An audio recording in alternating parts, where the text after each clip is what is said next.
So I asked you not to do the first one, so we're just gonna skip that, but that's what it would have been had you done it. Second one, it's a used car at a dealership, so all we do is we take the price, take away the trade-in, and so that's what you get there. So it's important to show your work because some of you got the wrong number somehow. And my gut tells me, I mean, I know for a fact some of you did this because I checked. So if you do this all in one shot without brackets, it's bed mass. It's going to multiply. It's going to add taxes to the 5,400, I should say, not to the difference, right? So you either use brackets, but if you do it that way, you're going to get the wrong answer, right? So you got to watch out. I put brackets for a reason. This has to happen first, and then you add taxes to your answer, all right? So careful with rushing through that. Next, we have the monthly payment, right? So you needed to figure out, right? You need to take the price minus the down payment, which is a loan. This is your loan here. And so it's $649.01 per month. And so that would have been your payment. The total interest, of course, it varies depending on what you got for your payment, right? And what you considered as your loan, right? So if you got a mark for a step, then you know what happened, right? I tried to tell you why you still got the marks. But anyways, that's the total interest, and there's the interest for just the first month. And so be careful. Just review your notes, review the formulas. They're all there. You really don't have any excuses, all right? No excuses. Even if you missed, it's out there. The video's out there. And then I asked you to redo this whole thing, but now with a larger down payment, so you'll see how your payment goes down. And so does your total interest paid, right? So if I ever asked you, how can you reduce the total interest paid? A larger down payment is definitely a good one. How can you reduce your monthly payment? You can also say a larger down payment, right? How else could one reduce the monthly payment other than a larger down payment? What could you do? Any brave student on a Tuesday morning? Anybody? What could you do to reduce your payment? Term longer, yeah. Say, hey, I want to take longer to pay it off. If you add a second payment, technically your payment would go up, right? But the total interest would go down. So I'm glad you brought it up. I'm getting you ready for something in the future, right? Perhaps, maybe, possibly. Wink, wink. Okay, next page. Next page.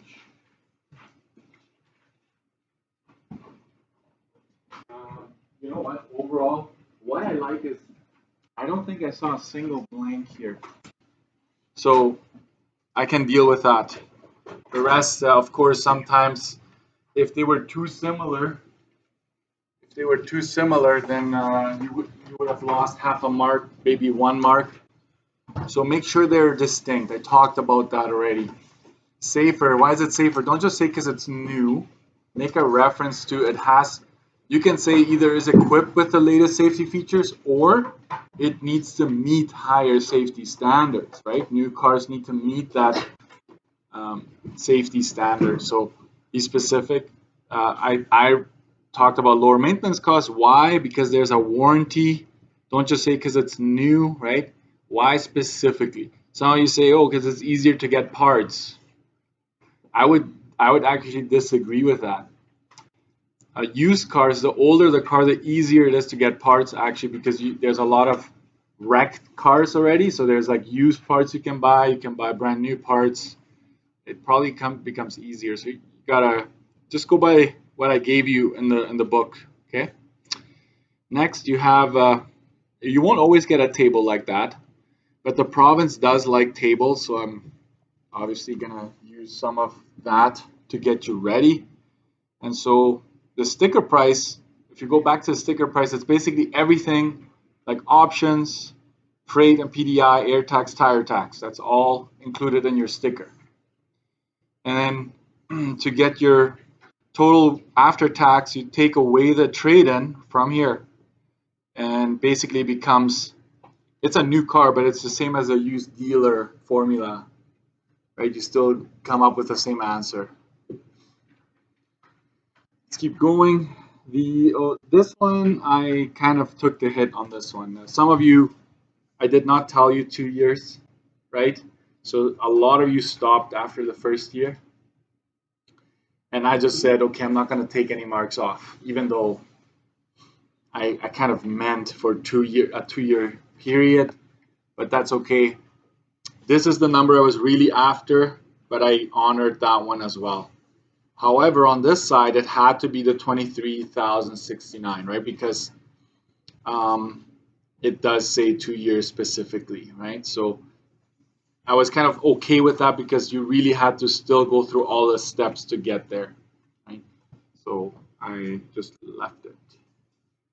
And then I always see, if you get 100% on my test or anything, you're gonna have earned the 100%. It's not just gonna be a walk through the park, right? So this one, for example, I don't know, I did talk about it, right? But go through your notes, like especially the beginning of a section, like just scan through it sometimes. But the funds go towards the tire recycling program. You know, again, I appreciate you not just leaving it blank, right? Give me something. Maybe you'll score half a mark, right?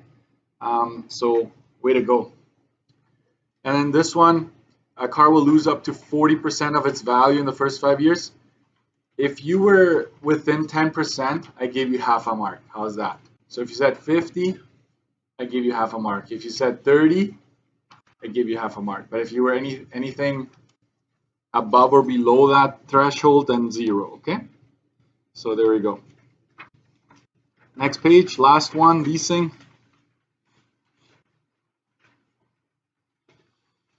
Overall, I was happy, but there were some areas. It probably C is the one that, you know, when you can count the ones that were done right, instead of you can count how many got it wrong, right? This one is definitely the one I could count how many got it right. C right there. But let's just go up to the top here. Mileage overall was done well. Watch out for how the mileage restriction is given, right? Look at here where my pencil is going. Is it a per year amount, or is it just a one-time amount? So read very carefully. In this case, it doesn't say per year anything. It's just this is how much you're allowed overall. So you were over by 2,500 kilometers, 10 cents a kilometer, taxes 280. This comes over here. Whatever you got should be coming over to here.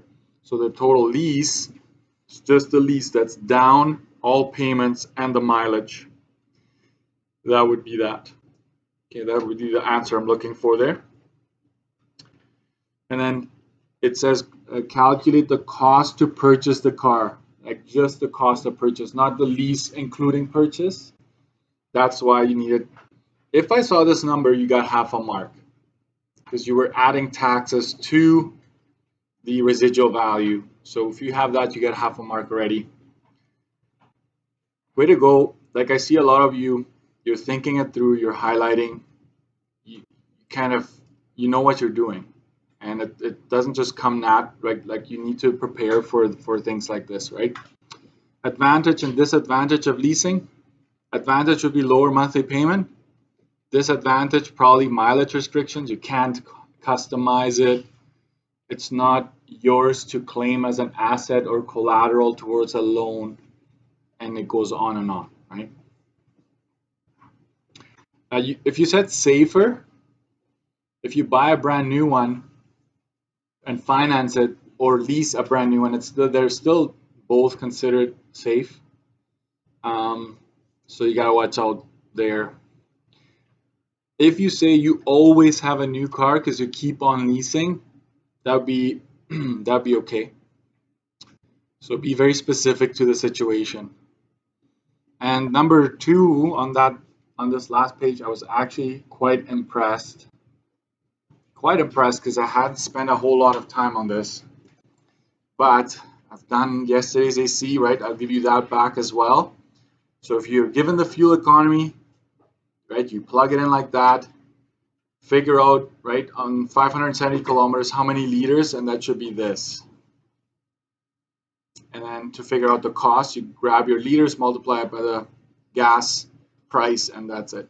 Never add taxes to your gas prices because the gas price you see at the pump actually has a ton of tax on it. That's what you pay, right? That's just how they do fuel. There's like some provincial tax, some federal tax. Like everybody gets a chunk from this, right? So don't go times 1.12 ever when it comes to fuel. Okay, maybe make a note under fuel economy for yourselves. Don't add taxes. Same with depreciation. When it comes to depreciation, don't bother with taxing. Okay. How about if Loveleen gets a car with a better fuel economy? That you have to know, right? If I ask you, right, between 14.5 and 9, 9 is better because you're using less fuel, right? So how much would you be saving? There's a lot of work here actually. So first you have to figure out how many liters again. So that car would only need this many liters. Then you use the 51.3 multiplied by the price. You'd get the cost of that trip with the smaller car. And then the difference is 42.26, right? So you got to subtract that cost earlier with the one you would be paying with a smaller car. So 42.26 savings. Okay. So that is that. On the test, there'll be a bonus at the end. So you can always try I find that the bonus kind of offsets any like small mistakes you've made, right?